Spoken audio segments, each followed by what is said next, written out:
పెద్దలందరూ దయచేసి మేము సీట్లలో కూర్చోవలసిందిగా కోరుతున్నాము. నిన్న మహేష్ గారు స్వాగతం సుస్వాగతం. గౌరవనీయులు ఎమ్మెల్సీ గారు, గౌరవనీయులు ఎమ్మెల్యే గారు మన వేదిక పైన ఆసీనులై ఉన్నారు. వారికి ఆహ్వాన పలుకు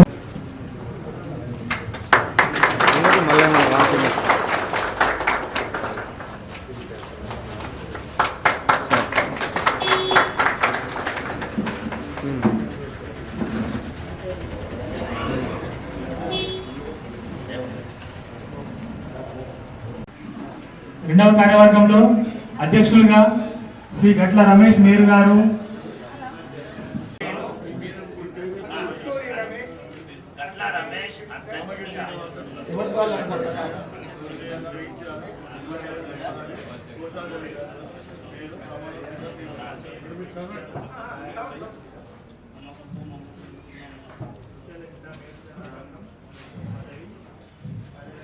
మీ హోదా చెప్పుకున్నారు కదా. నేను మీ హోదా కర్మ సిద్ధాంత ప్రకారం మాపై నమ్మకముతో మమ్మల్ని ఎన్నుకున్న మా మేరు కుల పెద్దలు మేరు కులస్తుల నమ్మకాన్ని వమ్ము చేయకుండా కుల అభివృద్ధి కోసం పాటుపడతానని శ్రీ జడగిరి శంకరదాసమయ్య స్వామి వారి పాదాల సాక్షిగా ప్రమాణం చేయుచున్నాను. మళ్ళీ ఒకసారి మీ పేరు వచ్చే మంచిగా ఉండాలని కోరుకుంటూ మరి జై మేరు, జై జై మేరు. మన సభకు విచ్చేసినటువంటి జిల్లా బాడీకి నన్ను ఏకగ్రీవంగా ఎన్నుకున్నందుకు అందరికీ పేరు పేరున కృతజ్ఞతలు తెలుపుకుంటున్నాను. అలాగే 20 మండలాల నుండి వచ్చిన నా అధ్యక్షులు, ప్రధాన కార్యదర్శులు, వారి కార్యవర్గం కూడా పేరు పేరున కృతజ్ఞతలు తెలుపుకుంటున్నాను. మరియు మాకు మా అన్నయ్యలు ఇద్దరు, జీవన్ రెడ్డి గారు మరియు సంజయ్ అన్న గారు, మా కులం గురించి కొన్ని సూచనలు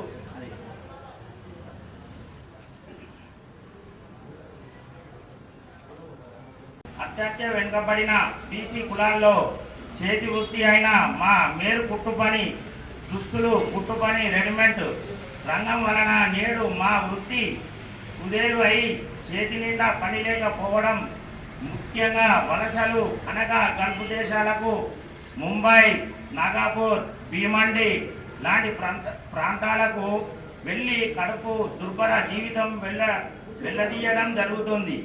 గల్ఫ్ దేశాలకు వెళ్ళిన కొందరు మోసాలకు గురి కావడం అయిపోయినది.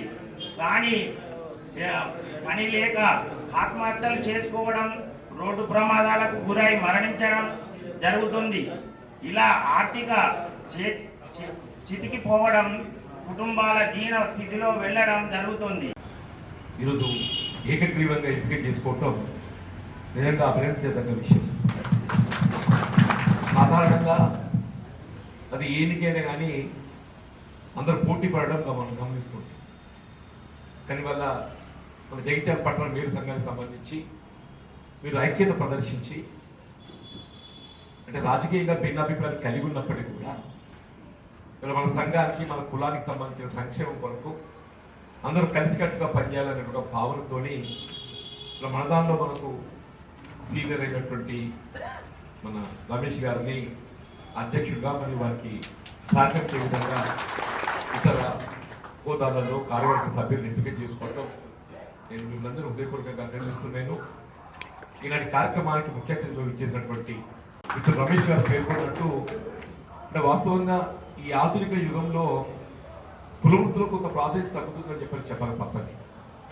ఒకప్పుడు ఏదైతుందో మనకు కావాల్సినటువంటి ఒక మౌలిక సదుపాయాల కల్పనలో కులవృత్తులే మనకు ప్రధానంగా తోడిచ్చేది. ఈ ఆధునిక యుగంలో ఏదైతుందో పరిశ్రమలు తెరపై రావటము, ఈ పరిశ్రమలు రావడంతో ఏదైతున్నదో కులవృత్తులు కొంత మరి వారి ఉపాధికి సంబంధించి ఇబ్బందులు, ఆటంకాలు ఏర్పడుతున్నామని చెప్పక తప్పదు. అందులో ముఖ్యంగా మన వీర కులానికి సంబంధించి గతంలో ఏ విధంగా గూడు అని చెప్పని మనం భావిస్తాం, అట్లాగే మన వస్త్రం ధరించడం కూడా తప్పనిసరి. మన శరీరాన్ని కప్పుకునేది వస్త్రం, ఆ వస్త్రం ధరించడం ఏదైతుందో తప్పనిసరి. అటువంటి వస్త్రాన్ని మనం ధరించే విధంగా అందింపజేసేది కేవలం మన వీర కులస్తులు మాత్రమే మనకు అందుబాటులో ఉండేది. అది ఏ పండుగ కానీ లేక శుభకార్యం ఏదైనా కానీ ఏదైతుందో మనకు అది నిర్వహించుకోవాలని చెప్పడం ముందు గుర్తొచ్చేది మన మీరు కులస్తులు అని చెప్పడం. స్టిచ్చింగ్ వాళ్ళ దగ్గర పోయి మాకు దసరా పండుగ వస్తుంది, దీపావళి పండుగ వస్తుంది, బట్టలు కావాలి, లేక మేము పెళ్లి పెట్టుకున్నామని చెప్పంటే మా పిల్లకి కానీ పిల్లగానికి కానీ బంధువులు పెట్టేటువంటి ఒక ఆచార వ్యవహారాలకు అనుగుణంగా మరి కాదు దుస్తుల తయారీకి మన మీద కులస్తులను ఆచరించడము సహజము నేను చెప్పండి. అట్లాగే మన విశ్వ బ్రాహ్మణులు మన గోల్డ్ వృత్తిపై ఆధారపడేటువంటి వాళ్ళని చెప్పంటున్నాం. పెళ్లి పెట్టి కూడా ముందు మనం గుర్తుకొచ్చేది వాళ్ళు కూడా గుర్తుకొస్తారని చెప్పండి, నగలు తయారీకి సంబంధించి. ఇవాళ ఏమైపోయింది, ఆ నగల తయారీకి వాళ్ళ మీద ఆధారపడేది లేదు. మన పెళ్లికి సంబంధించిన బట్టలకు, పండుగలకు సంబంధించిన బట్టలకు సంబంధించి మన వీరు కోసం ఆధారపడే పరిస్థితి లేదు. ఈ రెడీమేడ్ పరిశ్రమ అనేది రావడంతో గవర్నమెంట్సే అసలు నిజంగా కూడా మనం ఏ మేరకు ఉపాధి పొందగలుగుతున్నాము అనేది కూడా ఊహించుకునే పరిస్థితి చెప్పంటారు. ఏ కుటుంబం మనం ఉపాధి పొందాలంటే కనీసం ఒక రోజుకు 1000 రూపాయలు ఆర్జిస్తేనే కానీ మన కుటుంబ పోషణ సాధ్యం కాదు. కనీసం ఒక 1000 రూపాయల సంపాదన అనేది అత్యవసరం చెప్పట్టుకోవాలి కదా. మనము పోషణ అని చెప్పాలంటే మన పిల్లలకు విద్యాబుద్ధులు, వారి వైద్య సదుపాయాలు, వారికి కావాల్సిన ఇతర సౌకర్యాల కల్పన, ఇవన్నీ కావాలంటే 1000 రూపాయలు మనకు ఆర్జన ఉండాలని చెప్పండి. ఆయన యావరేజ్ 1000 వస్తుంది, నగదు ఒక 500 పరిమితం అవుతుందని చెప్పంటారు. చాలా చర్చించిన రాజకీయాలు కూడా ఈ అంశం మీద చర్చ వచ్చినప్పుడు అంతా మాట్లాడితే ఎక్కడ పోయి సార్ మాకు అంతా 500 వస్తలేవు, నేను ఇదంతా గడిస్తే 10-15 కంటే మేము ఇచ్చి ముందు పోయే పరిస్థితి లేదు. వాస్తవం ఆయనకి ఇబ్బంది ఎదుర్కొంటున్నాం. వాస్తవం చెప్పండి, దీన్ని మనం ఎవరు కూడా దీనిపైన భిన్నాభిప్రాయం లేదు. అది ఏ ప్రభుత్వం కానీ, గతంలో తెలంగాణ ప్రభుత్వం టీఆర్ఎస్ పార్టీ కానీ, ఇప్పుడు అధికారానికి వచ్చిన కాంగ్రెస్ పార్టీ కానీ కుల వృత్తులకు అండగా ఇచ్చే విధంగా వాళ్ళకి రక్షణ కల్పించడానికి ఏదైతుందో ఈ గవర్నమెంట్ పరిశ్రమల ఏర్పాటు లోపల నిజంగానే ప్రభుత్వ పరంగా మీరు మనకు సౌకర్యం కల్పించేయండి. మీరు అంతా ఒక అసోసియేషన్ ఏర్పడి ఇది ఒక పరిశ్రమ మన జగిత్యాలలో నెలకొల్పాలని చెప్పి మీరు భావించినట్టయితే, ఇప్పుడు గవర్నమెంట్స్ వస్త్ర పరిశ్రమలో కుట్టుదారులు పనిచేస్తున్న వాళ్ళే మనకంటే మించి నైపుణ్యత ఉన్నోళ్ళు కాదమ్మా, మనోళ్ళవి అక్కడ ఉపాధి పొందుతున్నారు. మీరందరూ ఏదైతుందో ఒక సంఘంగా ఏర్పడి మీరు పరిశ్రమ ఏర్పాటు చేసుకుంటామని చెప్పంటే అది సాధ్యమైతుందని చెప్పండి. ప్రభుత్వ పరంగా మీకు కల్పించేటువంటి పరిశ్రమ నెలకొల్పడానికి కావాలి రాయితీలు కల్పింపజేయడానికి నేను తప్పకుండా ప్రయత్నం చేస్తాను, మీకు అండగా నిలబడతాను. ప్రభుత్వం యొక్క బాధ్యత భావిస్తానని చెప్పండి. మనకుండేది ఒక కుట్టు మిషన్ కావాలమ్మా అని చెప్పుకుంటున్నాం. మనకు కావాల్సి ఒక కుట్టు మిషన్ కొంచెం 10,000-20,000 ఉంటుంది కావచ్చు. ఎంత ఉంటుంది అంటే అంత 12,000 ముచ్చట చెప్పండి. ఇప్పుడు జగిత్యాల టౌన్లో ఎంతమంది ఉంటారు ఈ కుట్టు మిషన్లపై ఆధారపడ్డ వాళ్ళు? 4,000 మంది ఉంటారు. సంవత్సరానికి 500 మందికి ఇచ్చేసినట్టయితే ఇవ్వచ్చు కదా. 500 మందికి 500 10,000 రూపాయలు ఏముంది దానిలో? 500 10,000 రూపాయలు పెద్ద సమస్య కాదమ్మా అని చెప్పంటుంది. తప్పకుండా ప్రభుత్వం నివేదిస్తుంది, తప్పగా ప్రభుత్వం నివేదిస్తామని చెప్పండి. ఒకేకి మీకు 2,000 మందికి 4,000 మందికి ఇవ్వాలని సాధ్యం కాకపోవచ్చు. క్రమేపీ సంవత్సరానికి 500 మందికి ఇస్తే 4 ఏళ్ళలో 2,000 మందికి అయితే ముడతాయి కదా. ఆ 2,000 మందికి అయితే ఏదో ప్రభుత్వం ఆర్థికంగా మీరు కులవృత్తిలో నిలదొక్కుకోవడానికి సహాయం చేసిన అవకాశం వస్తే చెప్పి అంటున్నా. బాధ్యత చెప్పండి. ఇవాళ రాజకీయంగా మా మధ్య బీదాపిల్లలు ఉండొచ్చు, బీదాపిల్లలు కలిగి ఉండొచ్చు, కానీ అభివృద్ధికి ప్రభుత్వం అమలు చేయాలని పెట్టే సంక్షేమ కార్యక్రమాలకు వచ్చే వరకు ఏదైతుందో ఎవరైనా వారి ఆలోచన అదే ఉంటుంది, నా ఆలోచన అదే ఉంటుంది. ఇక్కడ అర్హత అనేది ప్రధానం. ఆ అర్హతకు అనుగుణంగా మీకు లభింప చేసేటువంటి యొక్క ఆ సంక్షేమం లబ్ధి కల్పింప చేయడం ఏదైతుందో ఇటు ప్రభుత్వ పక్షాన్ని ఉండేటువంటి మాపై ఎంత బాధ్యత ఉంటుందో వారు కూడా బాధ్యత నిర్వర్తిస్తారు.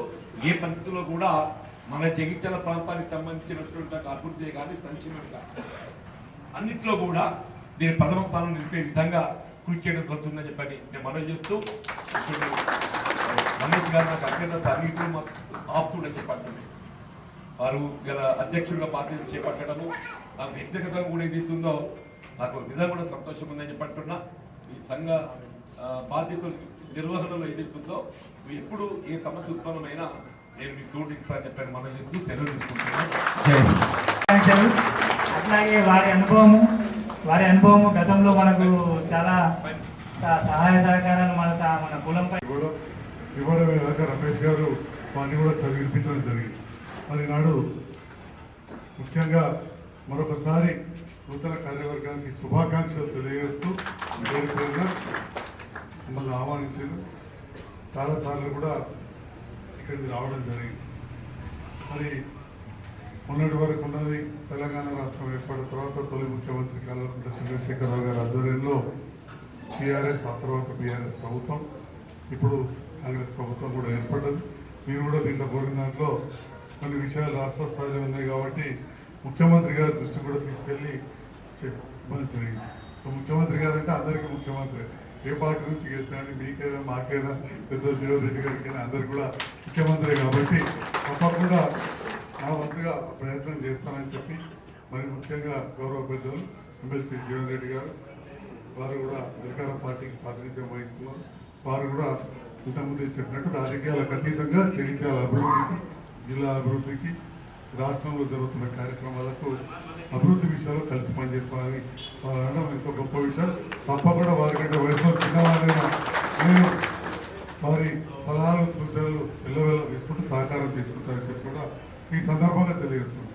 అయితే ఇందులో అన్నిటికంటే ముఖ్యమైన విషయం, ఒక విషయంలో ఒక అడుగు ముందుకేసి నాకు మొదటిసారి వచ్చిన అవకాశంలో జిల్లా ఏర్పడిన తర్వాత కొంత టిఆర్ నగర్లో ఖాళీ స్థలం ఉన్నప్పుడు అక్కడ ఒక 18.5 ఎకరాలు మనం బీసీ వెల్ఫేర్కి ఆల్రెడీ కలెక్టర్ గారి ద్వారా హ్యాండ్ ఓవర్ చేయడం జరిగింది. అప్పుడున్న మన జిల్లా ఇన్ఛార్జ్ మంత్రివర్యులు కొప్పుల ఈశ్వరణ గారు మరియు నేను కూడా లెటర్ పెట్టాం. గతంలో కూడా మిత్రులు రమణన్న గారు నేను కూడా విషయాలు తెలియజేయడం జరిగింది. సో దాంట్లో భాగంగా ఇక్కడ ఉన్న వివిధ బీసీ వర్గాలు, ఇటు బీసీ వర్గాలు కావచ్చు, ఎకనామికల్ వీకర్ సెక్షన్స్ అయిన వైశ్యులు కానీ, బ్రాహ్మణులు కానీ, వెల్మా రెడ్డిస్ ఉంటే కూడా వసతి గృహాల కోసం లైక్ జనాభాను బట్టి 10 గుంటలు 20 గుంటలు ఎకరం వారు కూడా ఇవ్వాలని చెప్పి కలెక్టర్ గారికి లెటర్ కూడా ఇవ్వడం జరిగింది. ఆ లెటర్కి అనుగుణంగా 18.5 ఎకరాలు ఇక్కడ చాలా స్థలం ఉంది మన నర్సింగాపూర్ రెవెన్యూ శివార్లో. దాంట్లో ఈ జిల్లా సంఘానికి అడిగి ఖచ్చితంగా దానికి నేను కృషి చేస్తా. గౌరవనీయులు ప్రభుత్వం జీవన్ రెడ్డి గారు కూడా దానికి ముందరికి వెళ్ళాలని చెప్పి కూడా మేము వారికి కోరుతా ఉన్నాం, వారి సహకారం ఉండాలని కోరుతా ఉన్నాం. ఎందుకంటే స్థలాలు అనేసరికి చాలా రకాల సమస్యలు వస్తాయి. ఉదాహరణకు ఆత్మగౌరవ భవనాలకు హైదరాబాద్ ఇస్తే కూడా ఈ సంఘాలలో కొంచెం విభేదాలు ఉండి అక్కడక్కడ ఇబ్బంది అవుతుంది.